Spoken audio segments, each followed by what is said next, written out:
Alors, faut-il réinventer la vieillesse pour apprendre à mieux vieillir? Un début de réponse, ou peut-être une réponse dans sa totalité, pourquoi pas, avec Mélissa Petit, qui est docteur en sociologie. Bonjour Mélissa. Vous venez représenter Mixing Génération. Vous nous présentez Mixing Génération? Oui, alors Mixing Génération, c'est un bureau d'études et de conseil en sociologie qui accompagne le monde économique à se poser les bonnes questions quand on parle du vieillissement et donc de la population âgée. Concrètement, c'est réaliser des études de compréhension ou d'adaptation des offres et des services à destination de la population. Alors, il y a une chose qui est très importante pour vous, c'est changer les stéréotypes et les idées reçues sur le vieillissement, qui est déjà un mot absolument terrible. Enfin, c'est pas un très joli mot, non? Ou c'est l'idée qu'on s'en fait qui n'est pas belle? Je ne sais pas. Moi, je dirais que c'est l'idée qu'on s'en fait qui n'est pas belle. En fait, c'est au fur et à mesure je dirais des dernières années et même des dernières décennies, on a posé une stigmatisation très négative sur le terme vieillissement, sur le terme vieillesse, sur l'avancée en âge. Donc, de fait, ça donne un regard un peu terne, alors que non, l'âge et vieillir, tout simplement vivre, c'est quelque chose d'expérientiel et d'un apport très positif. Oui, vous dites un regard un peu terne, plus un regard de peur presque. Les gens ont peur de vieillir. D'où vient cette peur? Vous savez, vous avez une petite idée?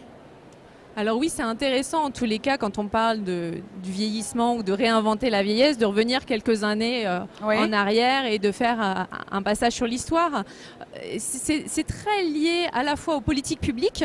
Par exemple, dans les années 80, on a mis en place les pré-retraites qui rendaient impossible le fait de travailler à la retraite, mais qui, dans l'imaginaire des gens, dès 55 ans, on n'était plus bon à travailler. Oui, tout à fait. Donc déjà, ça crée une brique qui fait que, voilà, 55 ans... On est isolé d'un monde, on n'appartient plus à un certain monde. Ouais. Et si on pousse le terme retraite, eh bien, nous retire de la vie sociale. Tout à fait. Alors que ce n'est pas du tout ce qui existe aujourd'hui dans la société. Les retraités sont très actifs. Alors, pas tous, ça dépend des choix, mais malgré tout, ils le sont, ils participent socialement. Donc, il y a déjà ça, mais il y a aussi la culture et les médias qui ont pu stigmatiser les plus âgés. Tout à fait. Donc, c'est vraiment, je dirais, une série de facteurs qui a entraîné cette vision négative sur les âges. Est-ce que les croyances ont changé concernant le vieillissement? Est-ce que d'après vous, ça évolue quand même? Dans le bon sens, pardon. Oui. Vous avez l'impression que ça évolue ou pas?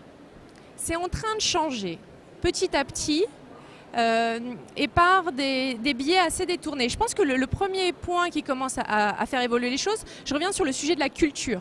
Oui. Je vais vous donner 2 exemples. Le premier exemple, c'est Grace et Frankie. Alors, c'est un exemple américain. Ah ouais, mais tellement bien. C'est une série avec donc Jane Fonda et une deuxième actrice. J'oublie toujours son nom. Moi aussi, pareil, mais absolument remarquable et délicieuse. Voilà. Le couple est extraordinaire. Très bien. Elles ont 70 ans.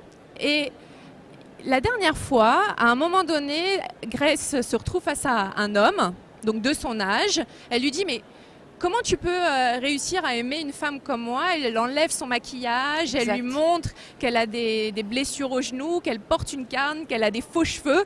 Et d'une certaine manière, elle nous commence à déconstruire notre image négative sur l'âge. Elle nous montre ce que c'est que le vieillissement dans sa justesse. Et la série est juste, et il y en a d'autres culturellement. Oui. Et le deuxième exemple, c'est Odyssée.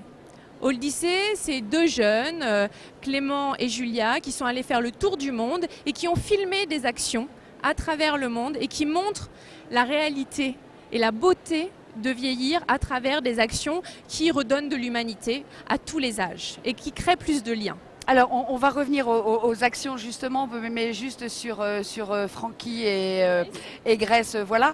Est-ce que justement ça ne touche pas davantage la femme et les femmes? Ce rejet du vieillissement? Alors, avant de venir sur ce sujet-là, je pense qu'il y a un vrai sujet aussi à travers l'agisme, donc de la discrimination des âges et donc des plus âgés.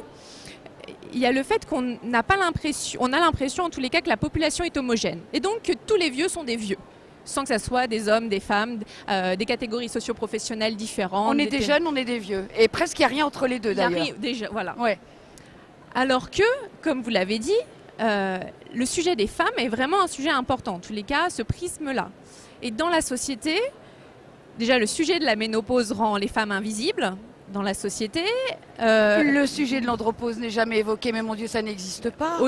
Les hommes ne sont jamais défaillants, ils sont tellement formidables. On le sait. Exactement. Cependant, nous, on nous culpabilise, nous sommes ménopausés. Voilà, et en tous les cas, je dis ça parce que ce sont des étapes qui amènent aussi au fait d'avoir peur, au fait aussi d'être dans cette société qui valorise la femme dans sa procréation, la femme dans sa représentation de la beauté, et aussi dans ce regard qu'on porte sur le corps âgé. Et le corps féminin âgé, parce qu'on valorise les cheveux blancs des hommes en utilisant le mot poivre et sel, alors qu'on discrimine les femmes. Qui se font des couleurs. Voilà. Alors qu'il y a un vrai sujet dans le sujet de la peur, de prendre en compte la beauté du corps âgé. Comment on va faire? Comment fait-on? Eh bien, c'est apprécier l'âge à tous les âges. C'est-à-dire que dans notre société, quand on a 16 ans, on veut avoir 18 ans. Bien sûr. Quand on en a 30, on se dit « Ah, ça aurait été mieux 28 ans ». Oui, ou alors vivement 50, ça va être plus sympa. C'est ça. Et puis, on commence à avoir des cheveux blancs, puis on n'en veut plus.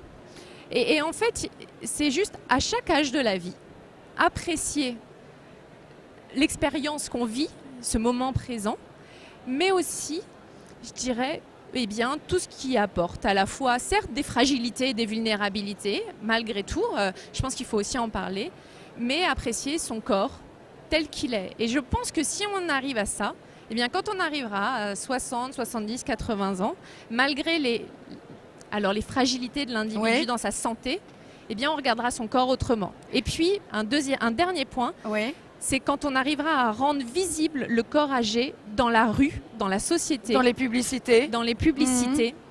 Et même le corps âgé dégradé, eh bien, on arrivera aussi à changer nos regards. Et à s'identifier et accepter le vieillissement, qui peut être absolument magnifique. Il a forcément des vertus, ce vieillissement. Bien sûr. Vous en avez déjà quelques idées de ces vertus, tout aussi jeune que vous êtes?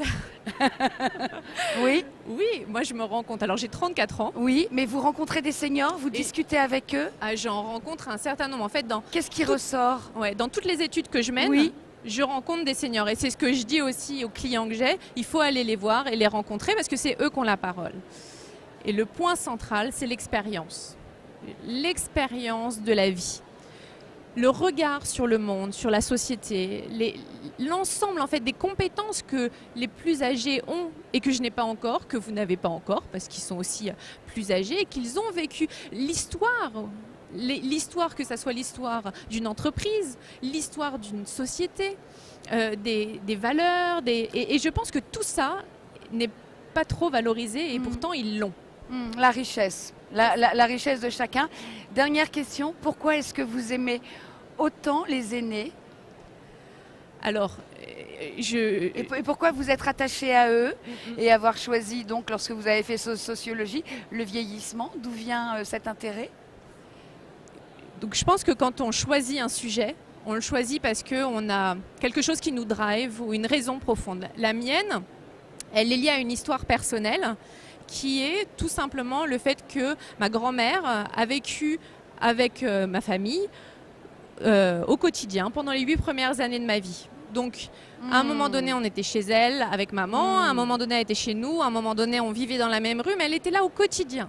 Donc, elle a pu me cajoler, elle a pu me faire à manger. On a vécu en fait du quotidien et des actions quotidiennes, de la transmission sans qu'on s'en rende compte, qui a fait en fait cet ancrage d'intérêt pour le sujet. Bien sûr. Et puis après, avec le temps, et en doctorat, et le fait du temps et de l'analyse aussi de ce sujet, eh bien, il y a une raison aussi très politique de prendre conscience que si on s'intéresse aux plus âgés et si on leur redonne leurs droits, leur dignité, leur place, eh bien, d'une certaine manière, on vivra dans une société plus juste, plus fraternelle, et on en bénéficiera tous.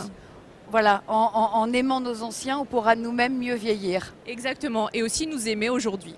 Merci infiniment. Merci à vous.